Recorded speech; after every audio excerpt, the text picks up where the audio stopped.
जय हिंद दोस्तों, मैं हूँ योगिता और आपका स्वागत है स्टडी ऑर्बिट में, जहाँ पढ़ाई होती है सिंपल और स्मार्ट तरीके से। तो अपन ने पिछली क्लास में रासायनिक अभिक्रिया और समीकरण है, संतुलित रासायनिक समीकरण है, इनके बारे में जाना था। और उस चैप्टर नंबर 1 है साइंस का, केमिस्ट्री का, उसका अपने समरी है, एक्सप्लेनेशन है, विद डायग्राम सब कर लिए थे। अब अपन के उसमें क्वेश्चन आंसर बचे थे केवल। तो क्वेश्चन आंसर में अपन पहले क्या करेंगे, चैप्टर के मिड क्वेश्चन करेंगे, फिर चैप्टर के लेसन के जो एंड के क्वेश्चन होते हैं वो करेंगे। तो उसका पहला क्वेश्चन ये है चैप्टर के मिड का कि वायु में जलाने से पहले मैग्नीशियम रिबन को साफ क्यों किया जाता है।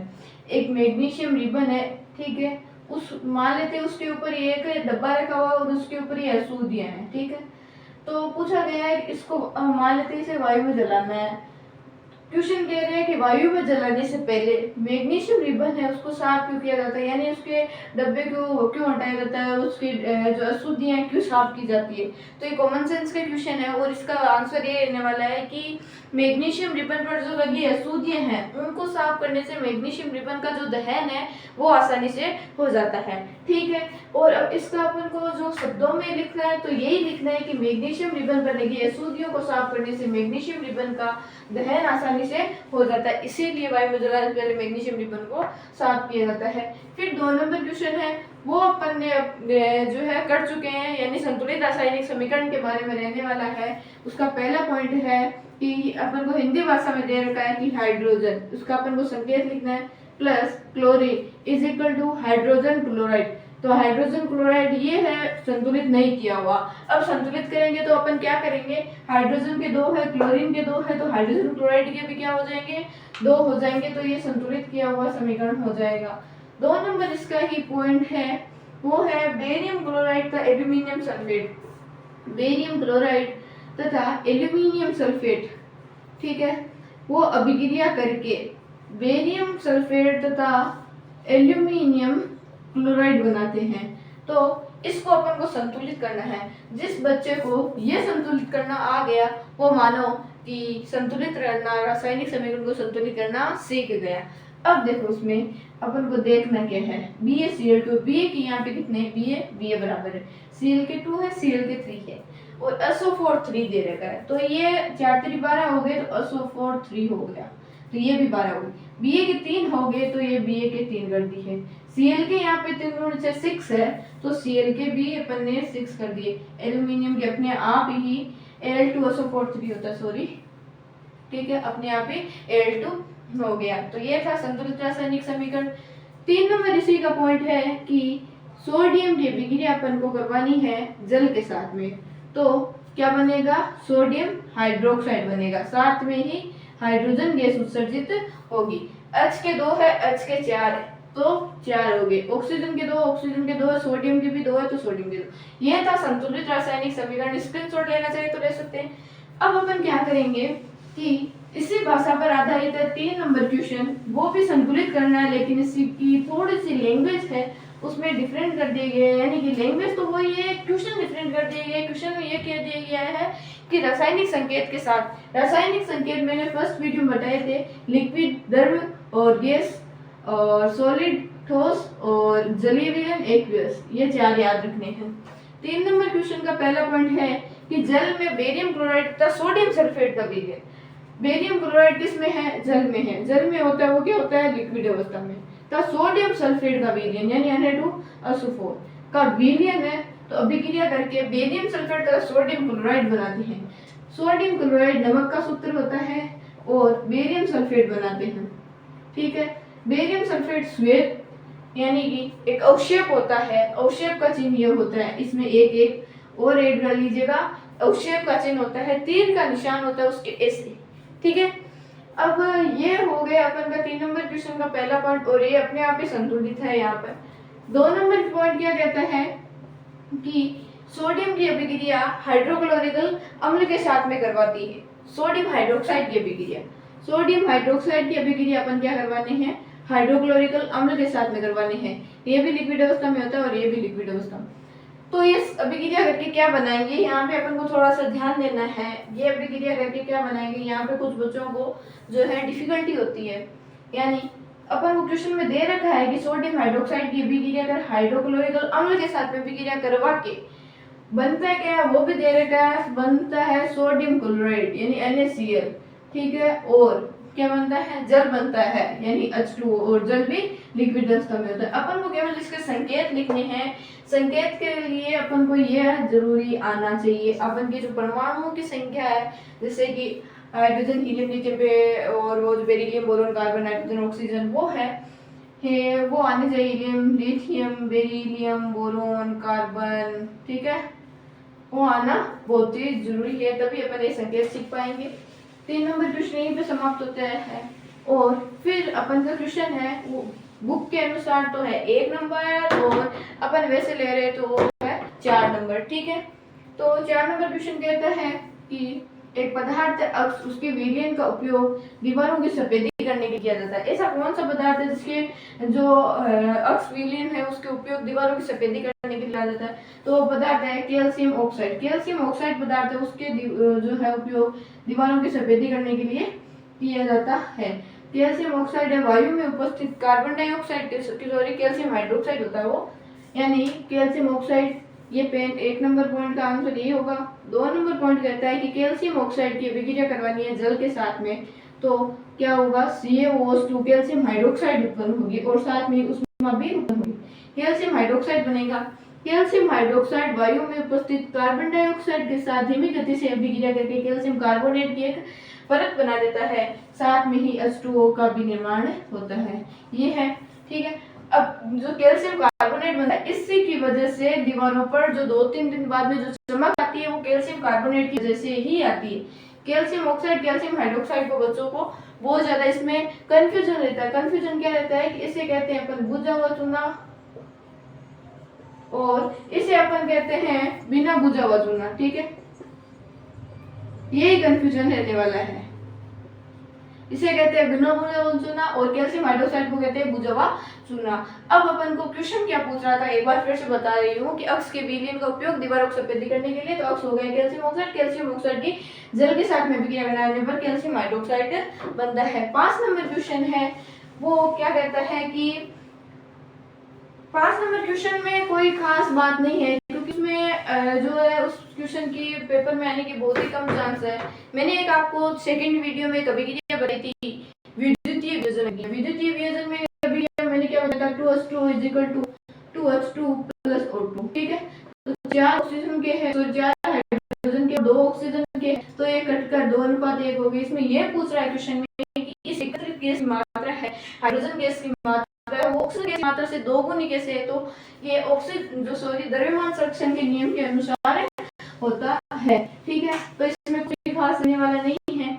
फिर अपन चलते हैं अगले जो एपिसोड यानी कि अगला क्वेश्चन है 6 नंबर। तो उसमें कह रखा है कि लोहे की बीन को कॉपर सल्फेट के जो लोहे की कील उसको कॉपर सल्फेट के विलयन में डुबो कर रखने पर उसका रंग क्यों बदल जाता है? तो इसका आंसर कॉमन सेंस पर आधारित है, क्योंकि यहाँ पे विस्थापन अभिक्रिया होगी और विस्थापन अभिक्रिया क्या कहती है कि भाई मैं तेरे सक्रियता श्रेणी में ऊपर हूँ, इसलिए तू चल यहाँ से, कि हाँ भाई जा रहा हूँ, तो ये चल गया और फिर सल्फेट बन गया, ठीक है।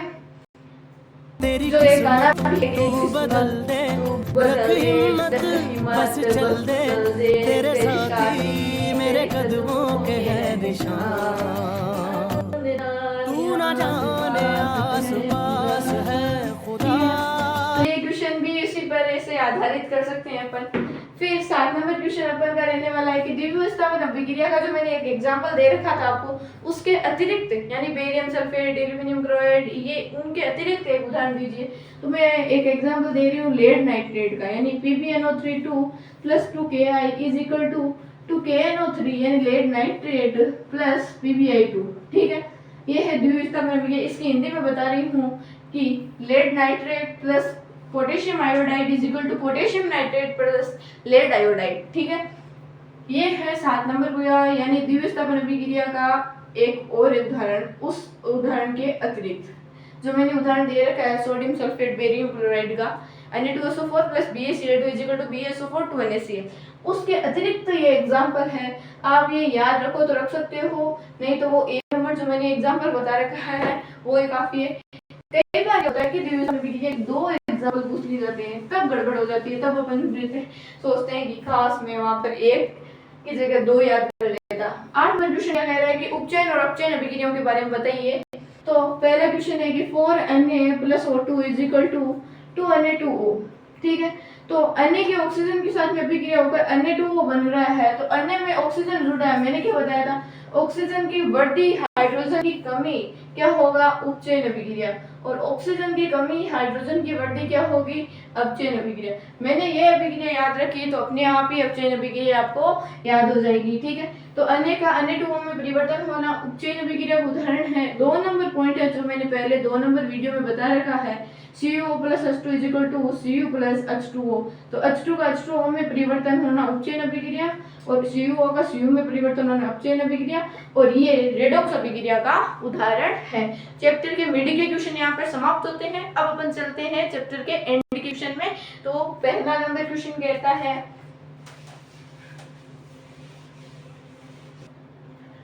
तो दोस्तों अब चैप्टर का पहला क्वेश्चन ये है, सेकंड क्वेश्चन ये है और थर्ड क्वेश्चन ये है। पहले क्वेश्चन में दिया गया लेड ऑक्साइड, कार्बन, लेड और कार्बन डाइऑक्साइड। इसमें अपन को क्या है, असत्य कथन बताना है। असत्य कथन यानी कि अपन को 4 कथन दे रखे हैं, उनमें से कौन कौन से असत्य है, ए बी सी असत्य, ए सी असत्य, ए बी सी असत्य, या ये चारों ही असत्य, ये बताना है।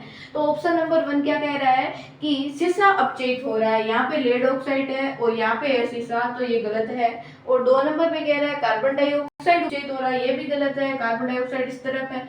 3 नंबर पॉइंट कह रहा है कि कार्बन डाइऑक्साइड में उपचयित हो रहा है, तो ये एकदम सही पॉइंट है। और 4 नंबर पॉइंट ये कह रहा है कि लेड ऑक्साइड है वो लेड में अपचयित हो रहा है, ये भी एकदम सही पॉइंट है। तो असत्य कथन पूछा है, तो असत्य ए व बी हो जाएंगे, यानी ए और बी असत्य कथन होंगे। 2 नंबर पॉइंट यह दे रखा है कि आयरन ऑक्साइड की एल्यूमिनियम के साथ में अभिक्रिया कराने पर एल्यूमिनियम ऑक्साइड और आयरन बनेगा, ये सभी को पता है, क्योंकि एल्यूमिनियम है वो सक्रियता श्रेणी में आयरन से ऊपर है। ठीक है, तो ये अभिक्रिया किस प्रकार की, ये विस्थापन अभिक्रिया हो जाएगी। और ये इसमें जो ऑप्शन दे रखा है विस्थापन अभिक्रिया का, वो एक उदाहरण है, मैंने एक दिया था वो सही है। ठीक है, विस्थापन अभिक्रिया का।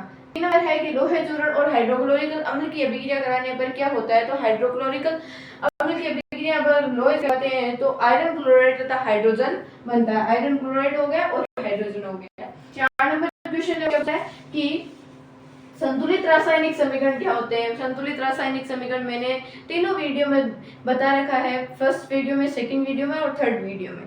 आपको अगर बहुत ही बढ़िया तरीके से देखना है तो फर्स्ट वीडियो है वो बहुत ही बढ़िया है, क्योंकि उसमें केवल मैंने संतुलित रासायनिक समीकरण के बारे में ही बताया है। और एक बार फिर से बता रही हूँ कि दोनों अभिकारक और उत्पाद में परमाणु की संख्या समान होती है, तो इसे रासायनिक समीकरण को संतुलित रासायनिक समीकरण कहते हैं। ठीक है, और फिर क्वेश्चन 5, 6, 7, 8, तो ये आपको स्वयं को करना है। अगर इसमें कंफ्यूजन है तो मुझे कमेंट कर दीजिएगा, मैं वीडियो कंफ्यूजन को, आपको जो भी कंफ्यूजन होता है वीडियो अपलोड कर दूंगी। उसमें क्या है कि संतुलित रासायनिक समीकरण दे रहे कि उसको संतुलित करना है, तो वो बहुत इजी है। फिर 9 नंबर क्वेश्चन है वो ऊष्माक्षेपी और ऊष्माशोषी का है, ये भी मैंने सेकंड वीडियो में बता रखा है। जो मेरा रासायनिक अभिक्रियाओं के प्रकार का सेकंड वीडियो है वो बहुत ही इंपॉर्टेंट है, उसे जरूर देखिएगा। 9 यही है। 10 नंबर क्वेश्चन ये कह रहा है कि ऊष्माक्षेपी अभिक्रिया क्यों कहते हैं, ये भी मेरा है। 11, 12, 13, उसमें 11, 12, 13 में वियोजन, विद्युतीय वियोजन, ऊष्मीय वियोजन, प्रकाशीय वियोजन अभिक्रिया और विस्थापन, द्विविस्थापन अभिक्रिया में अंतर पूछा है। तो ये मैंने जो दूसरा वीडियो अपलोड किया उसमें बहुत ही बढ़िया तरीके से बता रखा है। 10 से ज्यादा क्वेश्चन है वो मैंने जो आज क्वेश्चन किए उनमें आ गए हैं, तो मैंने सेकंड वीडियो में बताया, तो सेकंड वीडियो बहुत इंपॉर्टेंट रहने वाला है। अब अपन चलते हैं 14 नंबर क्वेश्चन है कि सिल्वर नाइट्रेट की विघटन से, सिल्वर नाइट्रेट के विघटन होता है AgNO3, उसको कॉपर द्वारा विघटित किया जाता है।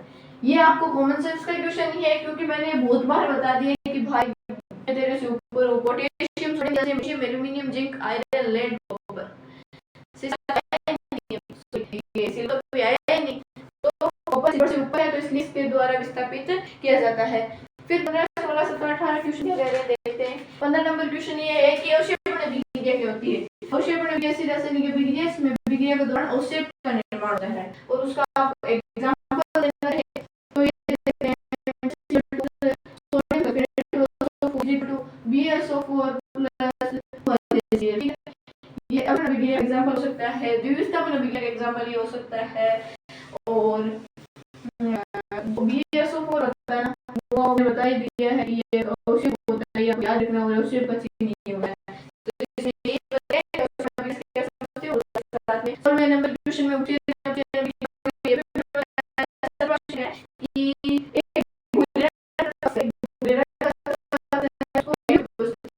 वायु की उपस्थिति में बोला है ऑक्सीजन से उसकी अभिक्रिया करवानी है, तो वह भूरे रंग का तत्व कॉपर होता है, जो कॉपर ऑक्सीजन से अभिक्रिया करके कॉपर ऑक्साइड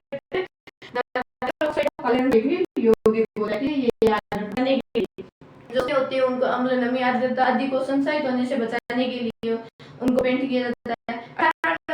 ये हो गया। 19वें नंबर क्वेश्चन में ये कहा गया है कि अब जो संयुक्त खाद्य सामग्री है उनको नाइट्रोजन से प्रभावित क्यों किया जाता है।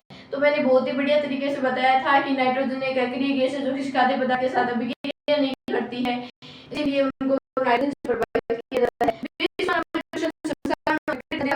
मैंने बताया कि 5-5 लाइनें इनकी लिखनी है अपन को, संसारण की आनी चाहिए और विकृत गंधिता की आनी चाहिए। ये मैंने सेकंड वीडियो में लिखवा के भी बताई गई है, तो प्लीज सेकंड वीडियो वो देखिए। अब चलो क्रियाकलाप पढ़ते हैं। क्रियाकलाप में जो इम्पोर्टेंट रहने वाला है वो मैं बता रही हूँ। क्रियाकलाप मैंने बताया था, क्रियाकलाप जल का वैद्युत अपघटन है एक जो मोस्ट इम्पोर्टेंट क्रियाकलाप है और हर बार पूछा जाता है एग्जाम में। जो 1 साल या 1 साल 2 साल छोड़ के एक बार तो पूछ लिया जाता है, चाहे हाफ ईयरली हो चाहे ईयरली हो, तो उसका अपन एक्सप्लेनेशन भी करेंगे विद डायग्राम। अगर आपको डायग्राम याद है तो एक्सप्लेनेशन अपने आप ही याद हो जाएगी। तो क्या है एक्सप्लेनेशन? ये कि एक प्लास्टिक का मग ले लिया और उसकी तली में 2 छिद्र करके कार्बन इलेक्ट्रोड डाल दीजिए। इन छिद्रों को एनोड कैथोड स्विच के माध्यम से 6 वोल्ट की बैटरी से जोड़ दीजिए। जल में सल्फ्यूरिक अम्ल की कुछ बूंदें डाल दीजिए और 2 प्रक्रियाओं को कार्बन इलेक्ट्रोडों के ऊपर उल्टा रख दीजिए। जल से भरी 2 कार्बन इलेक्ट्रोडों के ऊपर उल्टा रख दीजिए और विद्युत धारा प्रवाहित करके उपकरण को कुछ समय के लिए छोड़ देते हैं। अब उन गैसों जो प्रक्रिया को सावधानी पूर्वक हटाते हैं, तो इन प्रक्रियाओं को अपन जांच करते हैं। तो एक प्रक्रिया की जो है ये 2 प्रक्रिया मान लेते हैं, तो इन दोनों के मुख पर अगर मोमबत्ती लाते हैं तो ये प्रक्रिया है वो पॉप और फटफट की ध्वनि के साथ जलती है। तो इससे अपन ये जांच कर लेते हैं कि ये हाइड्रोजन गैस है। कई बार आता है क्वेश्चन की हाइड्रोजन गैस की जांच कीजिए, तो वो होता है कि पोप और फटफट की ध्वनि के साथ जलती है। मोमबत्ती को उनके मुंह के ऊपर ले जाने पर पोप और फटफट की ध्वनि के साथ जलती है और ये हाइड्रोजन गैस है और दूसरी ऑक्सीजन गैस है। ये जल का विद्युत अपघटन हो गया और ये बहुत इंपॉर्टेंट रहने वाला है जो क्रियाकलाप है, और इसमें कोई भी इंपॉर्टेंट क्रियाकलाप नहीं है। 1-2 क्वेश्चन ऐसे ही पूछ ले जाते हैं कि कॉपर चूर्ण और चाइना डिश में उसको बर्नर के सहित बर्नर हो गया और बर्नर के साइड में स्टैंड और चाइना डिश हो गई, ठीक है, उसका चूर्ण का जलना दिखाइए, या ऐसे तो अपन बना सकते, लगा दिया बर्नर लगा दिया, एक जो है बिक्कर ले लिया, ठीक है। तो ये 1-2 तो आ सकते हैं, लेकिन जल का विद्युत अपघटन है बहुत इंपॉर्टेंट रहने वाला है, ठीक है।